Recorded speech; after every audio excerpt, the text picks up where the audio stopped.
Adeptes de la grande toile, bonjour. Aujourd'hui, nous allons parler de ce qui risque probablement d'être le film de l'année 2015. Je veux bien sûr parler de Mad Max Fury Road de George Miller, sorti il y a quelques jours sur les écrans du monde entier.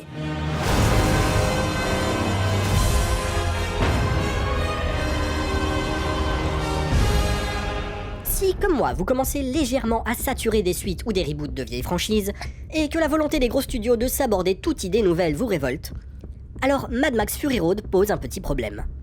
C'est une suite d'une saga vieille de 30 ans, et a priori, le début d'une nouvelle franchise comme on en voit naître à la pelle ces temps-ci. Alors, pourquoi se distingue-t-il du reste? Avant de parler du film, on va revenir quelques mois en arrière. En novembre dernier, les internautes découvraient quasiment simultanément les bandes annonces de Jurassic World, Terminator Genisys, Mad Max 4 et Star Wars épisode 7. Vous vous êtes peut-être amusé à compter le nombre de plans de la bande-annonce de Jurassic World qui renvoie très explicitement au premier Jurassic Park. Au point qu'on peut d'ores et déjà prendre les paris pour savoir qui de Bryce Dallas Howard ou de Chris Pratt se fera éternuer dessus par un brachiosaure.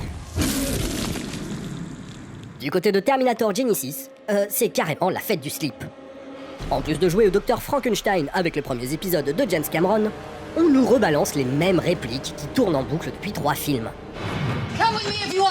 Et je suis quasiment certain que le verbe revenir sera à nouveau conjugué à tous les temps. Je reviendrai, je vais revenir. Elle reviendra. Je suis revenu. Dans les deux cas, quand on voit enfin poindre l'ombre d'une idée à peu près originale, à savoir des raptors apprivoisés et un John Connor méchant, il faut bien avouer que ça sent le gros what the fuck des familles à 2 doigts de niquer les bases mêmes de l'univers.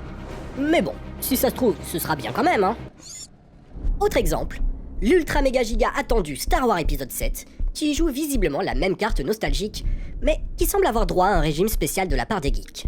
Eh ouais, quand l'apparition d'un vieux papy Décati qui a à peine eu le temps de troquer sa chemise hawaïenne contre un déguisement de Han Solo déclenche un orgasme planétaire, il y a de fortes chances que le film donne très exactement ce que les gens veulent.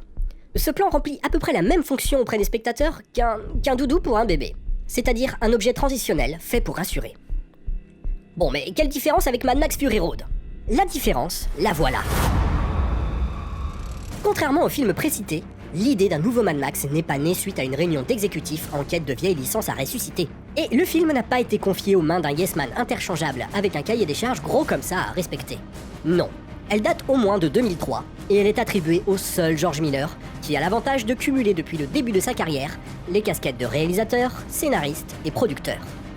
Un type qui a toujours pris soin de se réinventer quand il aborde la notion de suite, offrant à chaque fois des œuvres très différentes du film matriciel. Rappelons qu'entre Mad Max 1 et Mad Max 3, on est passé de l'interdiction en France pour cause d'ultraviolence au film pour gosses. The third one is a journey about a man being rehumanized. It has to have, sort of more positive values.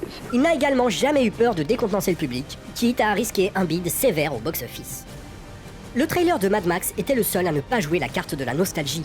Aucun renvoi explicite aux 3 épisodes, aucun caméo de Mel Gibson, le seul lien vraiment mis en avant avec la trilogie, c'est George Miller. Finalement, malgré son statut de 4e épisode de grosse franchise, Mad Max semblait proposer quelque chose de neuf, et pas un album photo souvenir pour cinéphiles. Mais bon, il y a des films de merde avec des super bandes annonces et inversement. Alors, quel verdict pour ce Fury Road? Eh bien, les promesses ne sont pas tenues. Elles sont atomisées. Dispersées aux 4 vents dans un grand fracas métallique. Ce 4e Mad Max est un trip de 2 heures sur la Fury Road où nos yeux, nos oreilles et notre cerveau sont emportés dans un maelstrom de sensations que seul le cinéma, le vrai, celui qui ne repose quasiment pas sur les dialogues, peut offrir. Et dire qu'un spectacle aussi vivifiant est l'œuvre d'un mec de 70 piges. Nous n'allons pas nous lancer dans une analyse du film, car aussi détaillée soit-elle, jamais elle ne rendra justice à l'expérience de cinéma totale que représente ce film de malade. Beaucoup de choses ont déjà été écrites ici ou là sur Fury Road, et étonnamment, assez peu de bêtises. Et dans la mesure où le film semble rouler également sur la route du succès public, on ne va pas jouer aux ardents défenseurs envers et contre tout. Ce qui nous intéresse en revanche, c'est la place atypique de ce blockbuster dans le paysage cinématographique actuel. Comme le suggérait le trailer, George Miller ne se complaît jamais dans la nostalgie ni dans le fanservice. Il prend même un malin plaisir à bousculer les fans de la trilogie originelle, allant chercher le méchant du premier film pour lui faire jouer le rôle d'un méchant complètement différent. It's me, your old buddy Toka. Ou troquant le trauma du héros pour un autre dont nous n'avions jamais entendu parler jusque-là. Il y a évidemment pas mal de clins d'œil aux épisodes précédents. Le plan subliminal des yeux exorbités, le shotgun au canoncier, la boîte à musique, une fratrie composée d'un nain et d'un géant, Ou encore, une cosmogonie faite de briques et de broc. Mais aucun de ces clins d'œil n'est gratuit. Le but affiché de Miller est de retrouver la rage du premier Mad Max, l'univers désolé et violent du deuxième opus, et l'approche mythologique du troisième film. En fait, puisqu'on parle bagnole, on peut dire qu'il récupère des pièces détachées de ses précédents films pour reconstruire un véhicule surpuissant et flambant neuf. Personnellement, je n'avais pas vu un réalisateur revisiter ainsi sa filmographie pour en extraire la quintessence depuis le Spider-Man 2 de Sam Raimi. D'ailleurs, Mad Max Fury Road a tout à fait sa place dans la filmographie de George Miller, à la droite du dernier chef-d'œuvre en date du réalisateur, Happy Feet 2. En fait, que ce soit avec des barbares sanguinaires, des cochons de berger, des sorcières ou des pingouins sur la banquise, George Miller nous raconte plusieurs aspects d'une seule et même histoire, celle de héros qui transcendent leurs conditions pour ramener l'harmonie dans un monde discordant et aux mains de faux prophètes et le changer à jamais.